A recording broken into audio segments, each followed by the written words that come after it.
Welcome to another episode of Smarter Podcasting with me, Neil Mackay, the podcast guy. There's a massive confusion about people calling YouTube videos podcasts. I want to give people like travel tips and vicarious experiences, provide value for people that want to know what it's like to be an expat. I want to have my podcast in a controlled environment now, kind of like, everybody else does. Not too many people do outdoor podcasts. I need to clean up all that extra junk on my podcast notes. I've been podcasting since 2019. I started with a show called a Vietnam podcast, which is now in the top 10% of podcasts worldwide. And I now work with over 20 different podcasters across the world to help them build their audience and connect with their community. Now, in this episode, I'm talking to a good friend of mine, Damien Cole, the host of the XLT, the Expat Locals and Travelers podcast. He's originally from San Francisco, California. He's a writer, director, actor, comedian, and podcaster. And in this episode, we're going to do the first ever Smarter Podcasting podcast Audit. So Damien has sent me one of his podcasts to audit. I've gone through it. Now, my expertise, I like to think, is in podcast audio and podcast quality. I'm not here to tell you how to make your first $1 million. I'm not here to tell you how to get 1 million followers, but I can help you create a podcast that is of high quality content, and that is the number one rule in podcasting, and the rest comes after that. So, Damien, thank you for joining me today, and thank you for letting me listen to your podcast. Thank you, Neil. Thank you for having me. I'm really looking forward to the tips you give me. Well, tell me about your podcast. Well, yeah, I started a few years ago during COVID, and then I was doing in-studio interviews with locals and expats and travelers. And then COVID hit, so I started doing online with people around the world that I knew in different cities. And now it's kind of a outside kind of thing, because I like to be on the local streets or in a local coffee shop and set up my camera with a mic, and I get like the feeling of outside, and it's raining and someone's making coffee. I do a lot, and eventually I'll figure out my favorite place to do it. But yeah, I like the natural vibe of we're in a coffee shop. And an orange juice. Dogs barking, So the listeners who know me and who read my blog and know anything about me, and you and I have been through this before, there's a massive confusion about people calling YouTube videos podcasts. And when you started, or when we first knew each other, you were and are predominantly creating YouTube videos. You're not creating a podcast. Now, I encouraged you to then take the audio from that, put it on Spotify, put it on Apple Podcasts, and then it becomes podcast as well. And that's the greatest thing about content creation. You've got to try and use one piece of content and then use it in as many different ways as possible. So you can do both.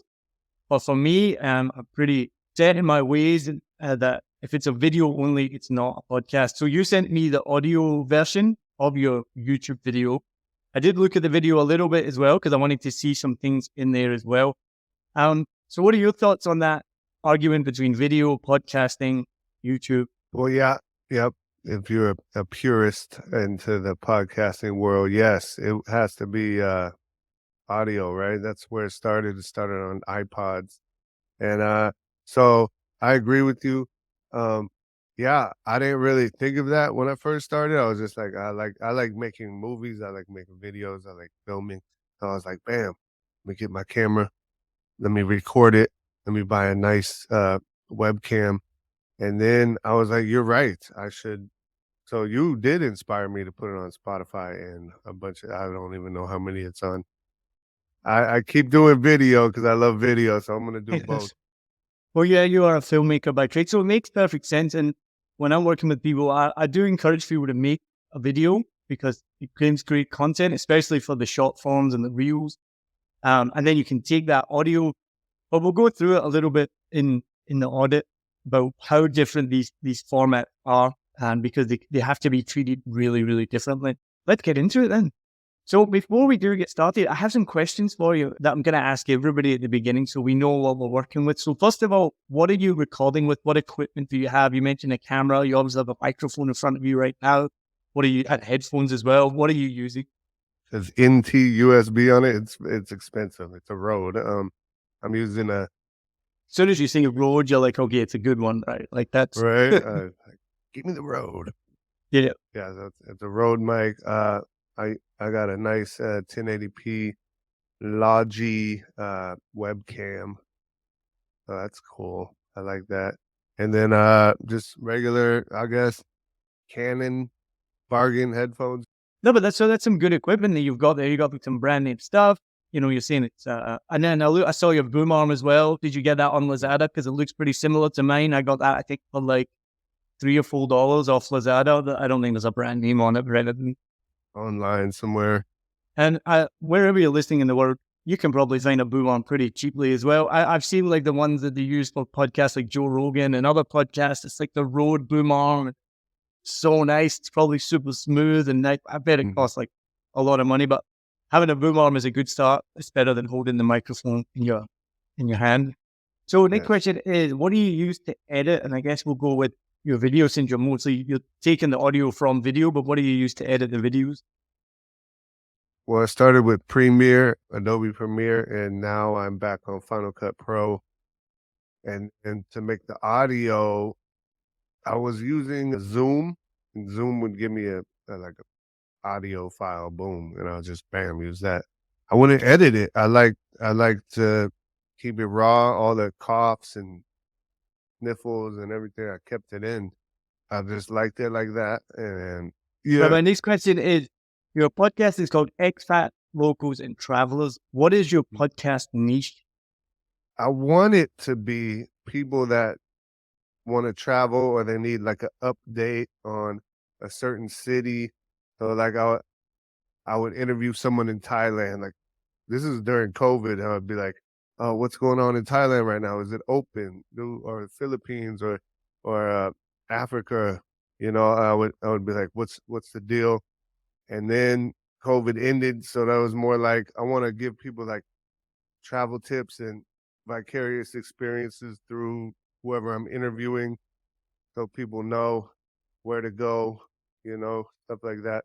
But I've been recently just interviewing a lot of comedians from Saigon because that's like my friend group, and but I wanna do more online, like I want to get people in Bali or wherever they are and say like, "Hey, what's going on over there? How's it going?" But I'm having trouble trying to get people to join my podcast, so that's my only problem. It is a big challenge with podcasting. People think it's easy to find guests and be a guest as well. And it's a big challenge for many people I work with. They're like, yeah, I'm trying to just find people to be on right now. I think it's when you start a podcast, people don't think that that's going to be a challenge.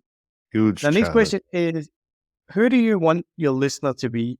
People that are thinking of traveling or people that are thinking of becoming an expat or local people in the countries that I'm featuring. So all three. Okay.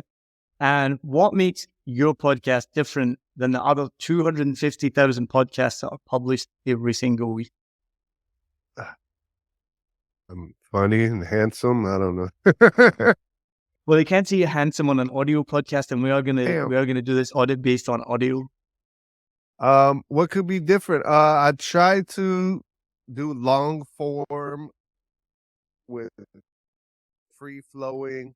Like sometimes the people just want to jump right into the one topic, but I want them to talk about their hometown. I want them to talk about why they moved here, what's their experience here. You know, I want to do long form with really in-depth stuff so people could get a really good impression of whatever city they want to move to. Okay. So what is the goal of your podcast? And that can be anything. That can be, I want to be a millionaire. I want to give up my job, or I want to educate people. Like it can be anything. What is the main goal of your podcast? Well, my main goal. Yeah. I mean, not my main goal is not to make money, but I mean, that sounds dumb. I want to make money, of course. That would be nice to get sponsors. I would like to have like a travel company sponsor me or like I don't know, a surfboard company, something like that. Some kind of travel kind of company sponsor me. My main goal is to like provide value for people that want to know what it's like to be an expat. They want to know what it's like in that country. So that was my main goal starting. But then I was like, yeah, money would be nice too, because it does take a lot of time to edit. I've been kind of on and off doing like one a month lately because I don't have time. If I made money on it, I would definitely do a lot more. Yeah, we definitely all would. So why should someone listen to your podcast? My guests are very unique. I've got a lot of people in the entertainment industry. I've got some bands. I've got music people. I've got comedians, actors, rappers, all kinds of just all walks of life. And I think that's cool. Because we talk about comedy and then we talk about why you live in Vietnam. And then it's well-rounded, I would say. Yes. And last question before we get into the audit. What lessons or value do you want a listener to come away with at the end of each episode? I want them to be entertained, and the value that I want them to walk away with is, okay, I could do this. I could be an expat. Oh, it's not so bad. Oh, it's doable. There's people out there doing it right now that have lived in overseas for 7-10 years. It's possible. I could do it. I'm going to get out of my country. I'm going to leave my bubble. I'm going to get out of my safe place, and I'm going to go see the world. Well, so let's get into your podcast then. And I'm going to give you some feedback and some of the answers to your questions there at the end. So first of all, I'm looking at your podcast now. So the first thing I noticed, of course, it's like you shouldn't judge a book by its cover, but like, let's be honest, I'd choose a bottle of red wine based on how much I like the label. I have no idea what the cinnamon mean or cranberry, creme brulee flavors or anything like that. So yeah, first of all, the podcast artwork is good, simple, it's big, like you need that big letters right in the middle, easy to read, white background, XLT podcast.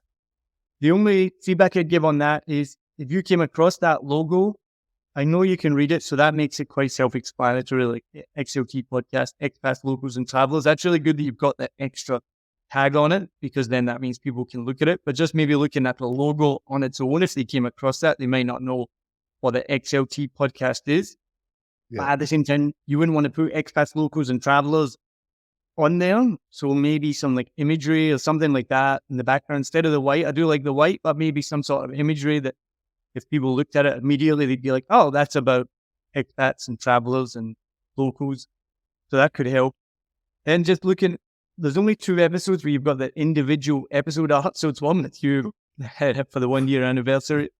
And then the other one was with Annie. So I don't know if that's a conscious decision just to put a cute girl on the front, because there's some others that there's me right there. You did put my picture on there, or all these guys.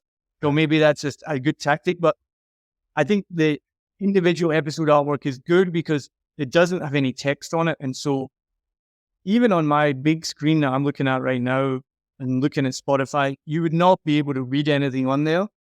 And then you think about on your phone or on a car dashboard or something like that. So there's not really any point in adding any text to the episode artwork because it's going to be unreadable on most platforms, most devices that you're looking at. So it is good that you've just got pictures, because I think it's just catchy and people are going to see it like, oh, that's a cute girl I want to look at. Oh, that's Damien I want to look at. And then the rest of them like, oh, those guys must be really ugly and I don't need it. But no, the artwork is good. Okay. Then I looked at your show note. Oh, sorry. Okay. Yeah. I agree. I need to update that. Yeah. I forgot. I see. I do it, and then I just forget. I did one. Now I got to call these people, get some pictures of them. This is the thing that people don't realize how long it takes to make a podcast. Like, I mean, I don't do video much. I do a little bit, but I don't have my main focus.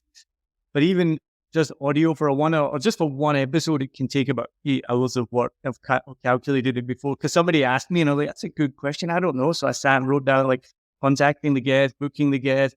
The guest shows up obviously before you do the podcast or whether it's online or in person, you're probably going to chat to them before the moment you press record. You might chat afterward.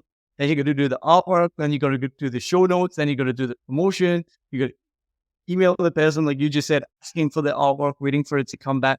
There's just so much that goes into that one episode. And I think that's the biggest reason why we have Podseed, where people start a podcast and then within 10 episodes it's disappeared, because they're like, oh my God, this is so much work. So kudos to you and me for keeping it going, because it is a lot of work and you don't make money off of it. Very few people make money back off of it. But looking at it, this is just on Spotify. I mean, I didn't look at Apple Podcasts, but it would be the same. I looked at your show note. Yeah, the show notes are good. There was no, or was it just on the episode? All right, yeah. So when you look at the show note, they're good. They are short. You've got one link though that says support this podcast. So I guess that's good. That's on Spotify for podcasters. But it just kind of link. Oh, it does have a link. Do you get any support from this? Have you had anyone say? I've yet to receive any. Do you promote it on the podcast? Do you ask people to do it? To like donate money to me? No, I don't. Yeah, so it's a tough thing to do. But yeah, I would definitely, if you're going to put the link here, you should definitely have like a shout out on the podcast at the end or at the beginning or both or in the middle as well. Okay. Saying that, but it's good. It just shows it short to the point. You don't really need too much because people don't really. I honestly think that people almost never read this. You read or you hear about a lot of podcast experts like really go into detail about the show notes, but have you ever read them on any podcast? Not really. I mean, I if it's someone I don't know, but then if it's someone I don't know, I usually don't listen to it. You probably judge it on the artwork, right? More than the reading it, right? Yeah. I'll click on. If I'm looking for a travel podcast, I see like a globe. I'm like, okay, that's a travel podcast. Click. I like the person's voice. Okay, cool. There you go. That's a good point. No, that's how a lot of this new podcast, right? Yeah. What do you think? It's a good idea just for like the heading is the person's name that I'm interviewing, or some people put like a description of the content right there. I just put the person's name.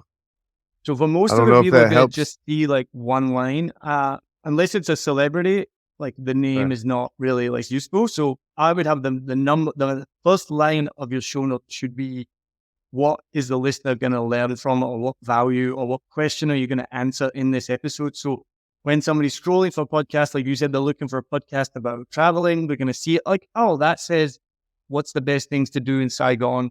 What's the best things to do in Chicago? Whatever, they're going to in my mind, would make them click on it more. But yeah, show notes is good, simple.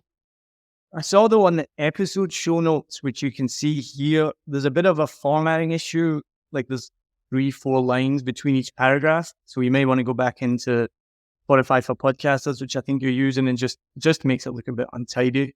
And then these links, you can't actually click them. But I don't know. I haven't tested it on other platforms. You can't click it on Spotify. I'm not sure if that's just a Spotify thing, but none of these links work. Yeah, I need to erase all those. So I'd advise going back into irrelevant. Yeah, totally well, yeah, if they're not relevant, then that's a thing. Again, I'm like, this is the movie I made. Click. Nothing to do with my podcast. I need to get in there and clean it up. And I think the biggest piece of advice really, hire somebody, is just have one call to action and then have that matched in the audio or in the content. So for you, if you want your one call to action to be, support me, donate, join my Patreon, or look at my movies, that's what the one thing should be. And then you have one link, because like we just said, not many people look at the show notes anyway. But if you direct them to there for a reason, and then they find that reason and they click on it, for me, that would make it a much more smoother process. So let's go to the episode. So I've already loaded it into Descript, and and anyone who listens knows that I only use Descript for editing. I've been using it for years now, and it's for any podcaster, it's just a dream with all what they can do. So let's have a listen to the beginning of your podcast.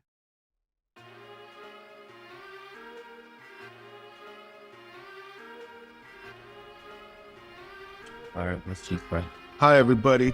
XLT podcast. This is episode 21.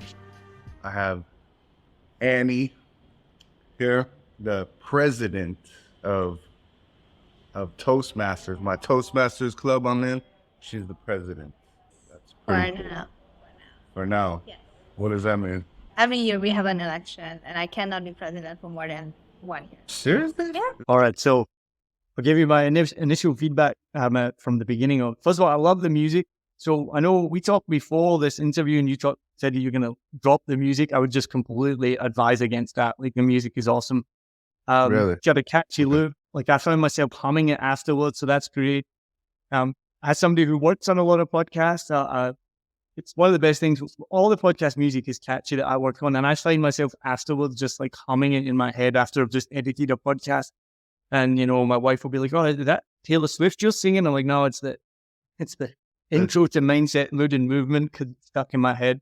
And I definitely keep the music in there. It's good. If you could have held there. So first of all, it lasts about 10 seconds, which in my opinion is a good amount of time. I think too long and you could bore or lose the listener.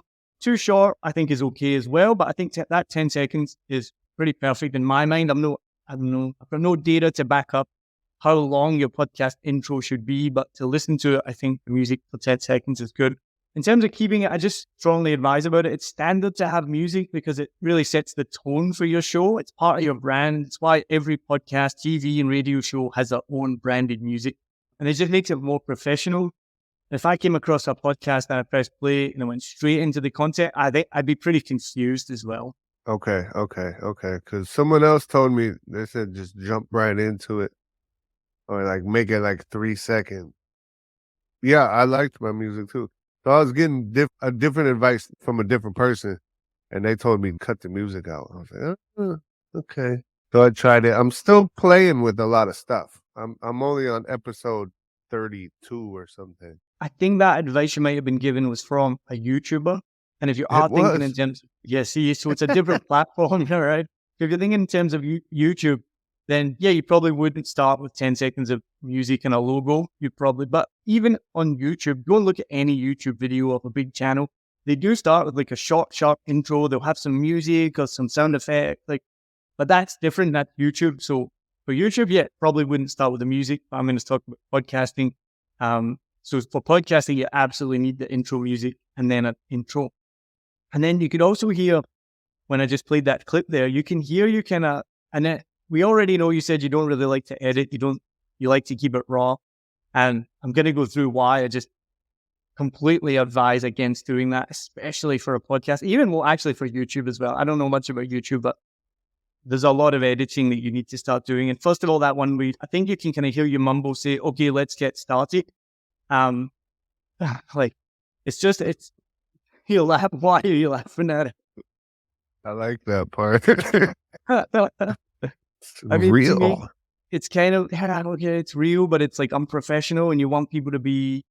I think now we live in an age where there's so much content that you need to stand out. Like 10, 15 years ago, you could probably just get a microphone and be raw and real, and you'd maybe build up an audience. But like now, there's so much content out there, and everything is made to such high standard. It's just expected now. It's like this.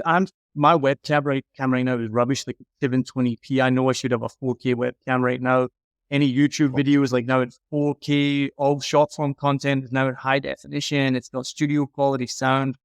That I think you need to work on things like that. And then if you actually could go back and hear that, the music is just way too loud. Like you can't hear what you're saying at all once the music starts. And then the music just like abruptly stops, which again comes to editing where you can fade it out, turn the music down. So that I think your music is good, and I think it should continue in the background when you're talking over it, but the music is way lower, then it kind of fades out. Okay. Good point. You're right. Yeah, I like the music. My friend made that beat for me. So then getting into the episode, and I mean, I think you know this already. This is no secret, but your audio quality is just really bad. Right. That's another reason. There's so many reasons to do it. Yeah, I was born and raised in Hungary, Budapest. And Not Budapest. Budapest. I didn't live in a district where we had a lot of Asians. I mean, it immediately sounds like you're in a cafe. You can hear beeping horns in the background from a car. You can hear people talking. And then after 11 minutes, you hear somebody like grinding the coffee beans. And again, at 15 minutes where you can't even hear what you're saying. And so like if I'm totally honest, if I turned on this podcast, I would turn it off right away. The audio quality is, to me, more important than the quality of the content. It doesn't matter how good your content might be. Like I said, you're competing now against so much content out there. So low standard quality, low standard production just doesn't cut it anymore. And podcasts, the audio podcasts, even video podcasts, they just have such a low barrier to entry. Like I know that you can just get a microphone, you can buy a camera, you can just use your camera on your phone, and you can just start right away. But that doesn't mean that you can have low standards, because podcasting now is professional medium. Like the podcasts that are the biggest podcasts in the world are mostly produced by professional companies. So if you want to get any sort of traction in there, no matter your budget, you really need to have professional standards. And to me, that's mostly to respect your listeners and the time that you want them to give you, because you're asking somebody to give up an hour of their day to spend it with you and listen to what you have to say. And if you're not going to give them that respect, why should they bother about it? I just go watch something else or go do something else. Yeah. Well, you should see my video with Jackie. Yeah, it's horrible. It's dark. There's people walking into the room saying hi to us, like, "Hey, how you doing? What's up, man? Okay, I'm doing a podcast." Yeah. Yeah. I think I'm gonna get a dedicated room, and I'll set up this mic, and I have another mic. I'll have two mics connected to a digital recorder, I guess you call them. And yeah, I'll do it more professional. I like doing it outside just because it's fun to like capture the essence of Saigon or something like that. But you know what? I should have a setup. I should have a setup. My two cameras, right? Two cameras so I can cut back and forth. And yeah, the outside, I should just make my YouTube videos. If I'm going to make a YouTube video with somebody, just make a YouTube video with them. If I'm going to do a podcast with them, bring them indoors, set it up, have this microphone here. You know, I should do, yeah, you're right. It can't be, you can't have both, I guess. You can't have both. You gotta choose one or the other. If you really want to do it outside, you watch the Best Ever Food Review Show. Yeah. So it's set here in Saigon, but it's one of the biggest YouTube channels like in the world. I think it's got like 10 million subscribers. And they film outside. Now their budget is obviously massive. They have amazing equipment. I think if you're really focused on going outside, like you're just going to have to get better microphones, like better cameras. So maybe weigh up whether it's worth doing it at all. Like, cause I'm all about getting things done on the budget I have. And so if it's out of my budget, I won't do it. Cause like right now, what you're producing is not not good enough standard. And unless you're going to, in fact, I read about it's like the great YouTube arms race where like people are just investing so much money in YouTube equipment. I don't know if you listen or watch The Diary of a CEO. He's already like a billionaire, millionaire. Love that. When he started his show. Great, right? Well, you know why it's so good? When he started, he said to his producer, "I want you to buy me the best equipment and let me know how much it is." And he went away and he came back. And I maybe get the numbers wrong, but he was like, "Okay, it's going to cost about $10,000. We're going to do this, that." And he's like, "Make it more." And it ended up costing him like $40,000 to set up the studio. They got like a moving camera on like wheels and stuff. I mean, you're a movie maker, you know what kind of equipment is out there. He obviously had the money already. So he could be like, let's go spend, but that's the kind of money that you can spend.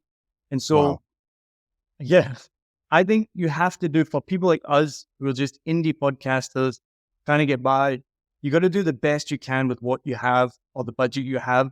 And so if you all want to go outside, maybe just don't. Or get lavalier mics. You can get cheap lavalier mics for like $10, $20 that are going to clip to the lapel on your shirt. That's going to pick up better audio quality. So you can still have that outdoor feel. But like right now, when you listen to yours, I haven't even watched or listened to the Jackie one, but it sounds pretty. No, I'm just kidding. Yeah, you can't really, I mean, so I have a YouTube channel that I make videos with, and then I have my podcast YouTube channel. So yeah, I think if I have someone live, I'll bring them inside, set it up. You know, I already have two decent mics. I got the arm. I can buy another arm. I got 2 cameras. I guess maybe I could just plug these mics into my computer.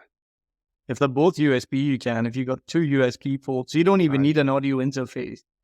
You already got great equipment. You could produce a great quality sounding I got podcast. pretty good equipment. Yeah. This is like a $300 mic or something. Yeah. Forget if I So spent you're doing yourself a disservice then with like having such a full quality content, because I know that you can produce so much better than that. And then I think it's just focusing on one thing or the best thing that you can do and not trying to do too much at once. I need to revamp. I need to clean up all that extra junk on my podcast notes. I need to get a nice fresh logo of like a globe.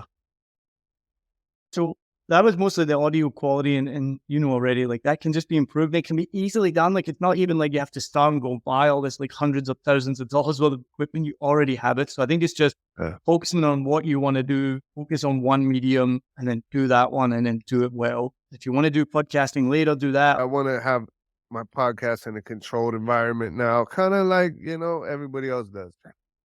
Not too many people do outdoor podcasts. That's my feedback on the audio quality. A couple other notes I typed down for the podcast. So I would keep your music, have about 10 seconds. Then I advise everybody edit on the script. It's so easy to do. Then you bring the music down. You add something called ducking that is, and that will automatically bring the music levels down below the intro. Then what you need to do then is add an introduction to the podcast, which I have a template that I can share with you. What you want to do is introduce the podcast. And if you go back and listen to the beginning of this podcast, this is exactly what I did. I introduced the podcast, what value it gives the listeners. I introduced myself, why I'm the person to guide the listener and give that value. Then I introduced the topic for this episode and what specific value the listeners can gain from it. I introduced you with 1, 2, 3, 4 things. I was like, he's a writer, director, producer. My guest is Damien Cole. Then we get into it. So I would follow that template for every episode at the beginning of an audio podcast. A couple other things like housekeeping things. You did something that everybody does, and I do it as well, and it can be edited out, but it's easier if you just don't do it. It's saying yeah in the background while the guest is speaking. And I remember the first time I did it, and then I went to edit it, all I could hear was my voice in the background, because audio, again, there's no video, you're just hearing the voices. And if you have somebody in the background going, yeah, yeah. So distracting to the listeners. So it's something I actually tell my guests not to do as well. I'm like, okay, so everybody does this. Please don't do it. Smile and nod and engage. But I'm also talking to myself as well. So reminding myself that I have not to do that as well. And mostly that episode that I listened to, obviously the audio quality, we've talked about that. The blender going off at 15 minutes and then at 20 minutes, I was like, I can't listen anymore. This massively loud coffee, I think not blender, what do you call it? Coffee grinder going up. Yeah. But even then, it just needs more editing and cleaning up. And I know you want to keep it raw, but honestly, I just think you need to just up your game and edit it. So just by cutting out the gap, so you can see here, I'm going to share the video on the script. There's an automatic function. You click on it. It literally takes 1 second. You can cut out every single gap in the episodes, and you can set the time. So I set it to 1 second. So any gap more than 1 second, cut it down to just 1 second. And it does that. Then you can cut out all the filler words as well. And you can choose which ones you want to cut out. I generally don't cut out the repeated words, because sometimes we repeat words for a reason or for a point. So I don't cut those ones out. But you would cut everything out. If so, you know what I mean? All of these words, all of these. When I did that to your episode, I removed the gaps longer than a second. I removed all the filler words. I automatically cut out 6 minutes of essentially useless audio that gives no value to the listener at all.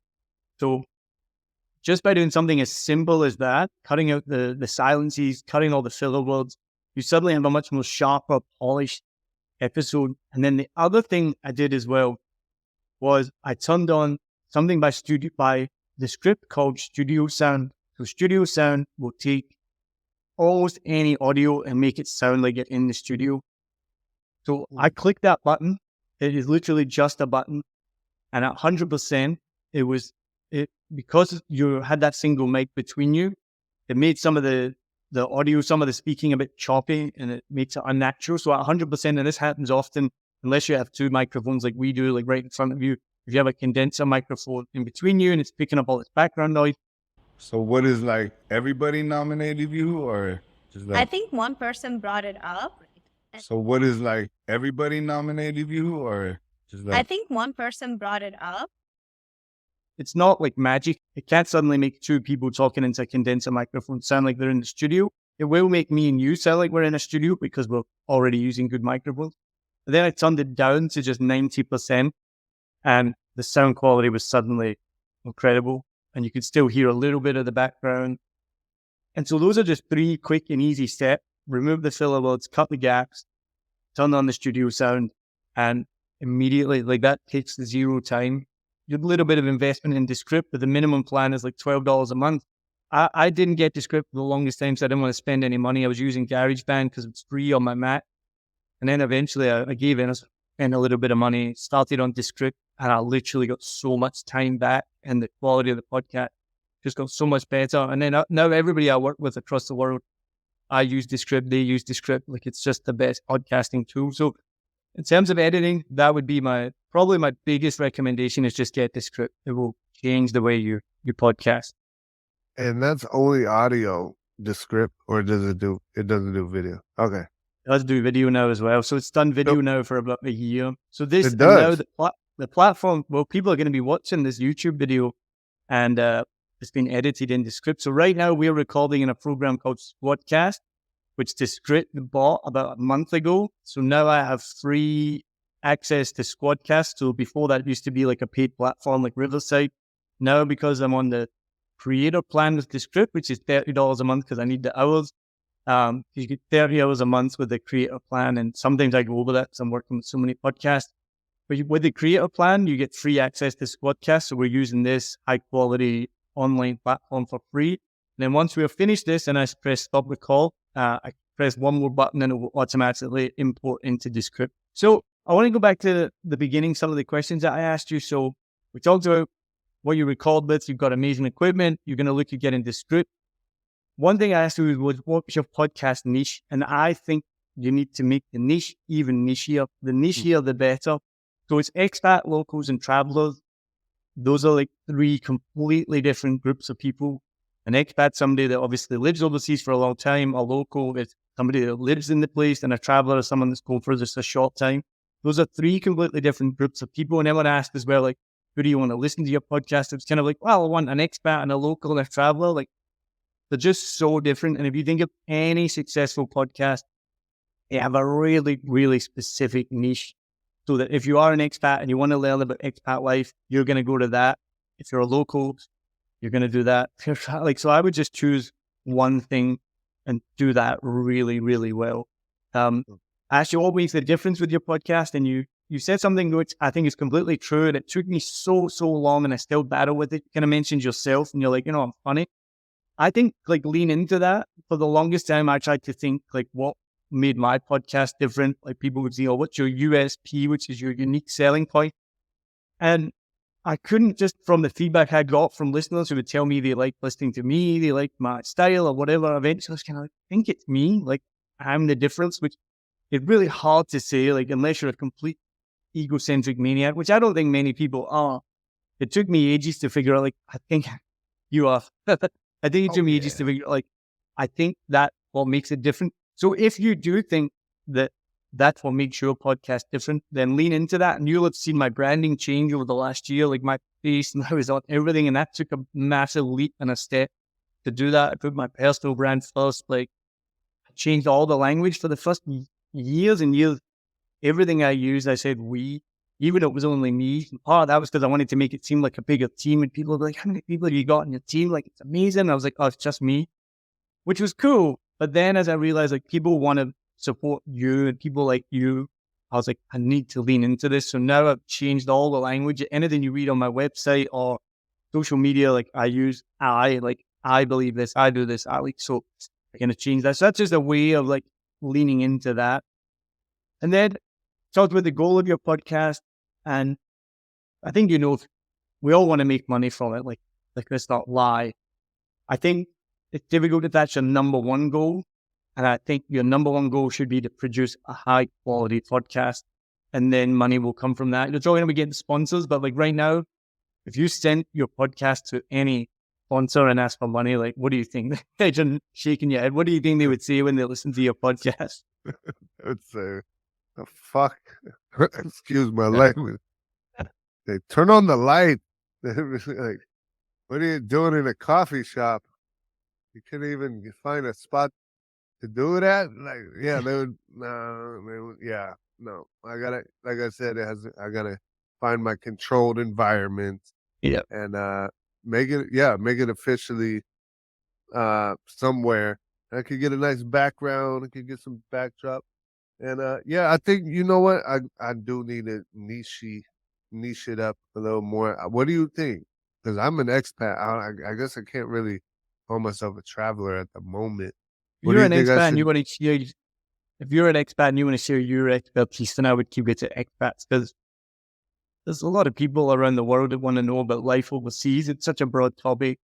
But then Nick, your your ideal listener is other expat. Like that's who you want to market to. That's your ideal listener, is somebody who's already an expat thinking of becoming one. And tying into your looking for sponsors again, it comes back to the number one rule is just having high quality production, and then sponsorship can come after that.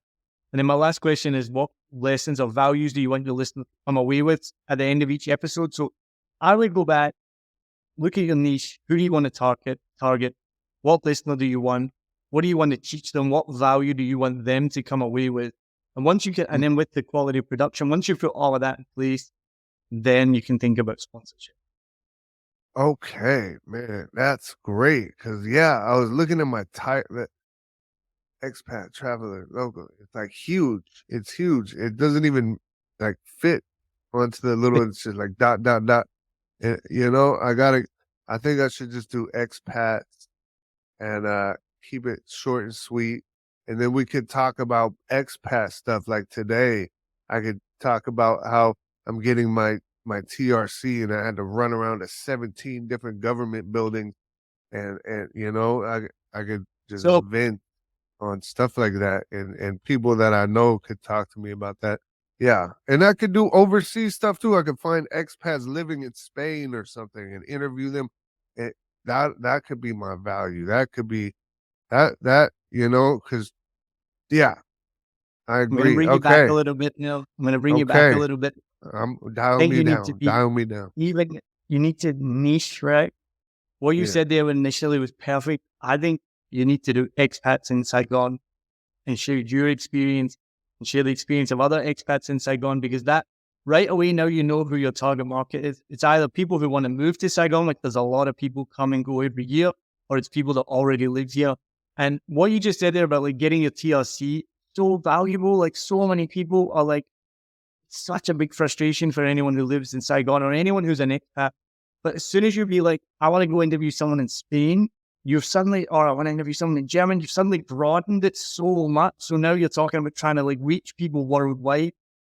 This can be done, but it's way more difficult than be like, I want to reach expats in Saigon. And then look, there's no reason down the future, if that takes off, then you can have expats in Seville, expats in Rome. Like you start to build out from there and it becomes a bigger brand. I think to start off with that is just, you're not going to get loyal listeners, because you may have somebody who comes and listens to the one in Saigon because they want to know how to get a TRC. But if the next one's about someone in Spain, that person's like, okay, well, I don't need to listen to this anymore. I'm done. Okay. Advice. Thank you. Okay. I'll mull that over, because I already have episodes with people in different countries. I want to, maybe I could like concentrate mostly on Saigon and have every now and then have like this person. I think that's a good idea. Yeah, it's like special A bonus episode or What something. do you think like I should call it? Expats in Saigon? Because I want to change the name. I mean, the main advice is keep it 3 words, keep it short and simple, make it really obvious what it is. You've already got like Facebook groups called Expats in Saigon. They don't own that name, but it just means if anyone was to search like Expats in Saigon or Google Expats in Saigon, there's a higher chance that your podcast will come up. I think just keep it simple, keep it to it, exactly what it says. Yeah. Saigon Expat. Sexpat. No, Saigon Expat. Okay. Sexpat. Maybe. No, that's not good. Expats in Saigon. Okay. Maybe we don't need an abbreviation. We'll just keep That's something you do. Yeah. That would be weird. Okay. Saigon Expat. Saigon. No. Expat in Saigon. Okay. Okay. I'll let you know. I'll let you Expat know in that. Saigon. That sounds good. It's great, and it's just like you know exactly what it is, right? Wow, that is great. Okay, yeah, because I've been wanting to change the name and the logo and niche it up. So now I know. Okay, good advice. Any final questions for me? The guru, Neil, the guru, the freaking podcast guru, man. Holy shit, I'm lucky to get on this show. Thank you very much for volunteering and being the first person. So if you are listening, wow, I'm the first one. Damn, this podcast audit. So thank you very much for being the first guest, the first podcast audit. Thank you very much to Adam Shively from the Podcasting Business School. So I follow a lot of what he does and I follow a lot of his advice, and it's his advice that I've used to start doing these podcast auditing. So I'm excited for where this is going to go. If you do want to use the script as your editing software, then please go to the note and give it a click there, and you'll be helping me. I'll get a cloud commission. Won't cost you anything. The script has changed my podcasting life. Like it's that good. If you have any questions about it, get in touch with me and just let me know. And do the usual stuff: follow, subscribe, turn on the notifications. I think it's so cheesy and cliche to say that, and I still don't know if it even works. Does anyone even do it when you hear somebody say it? Everybody tells you to do it, but I'm going to tell you as well. So, Damien, thank you very much for joining me on Smarter Podcasting, and thank you to you, the listener, all listening. Thanks for having me, Neil. Anytime, man. Cheers.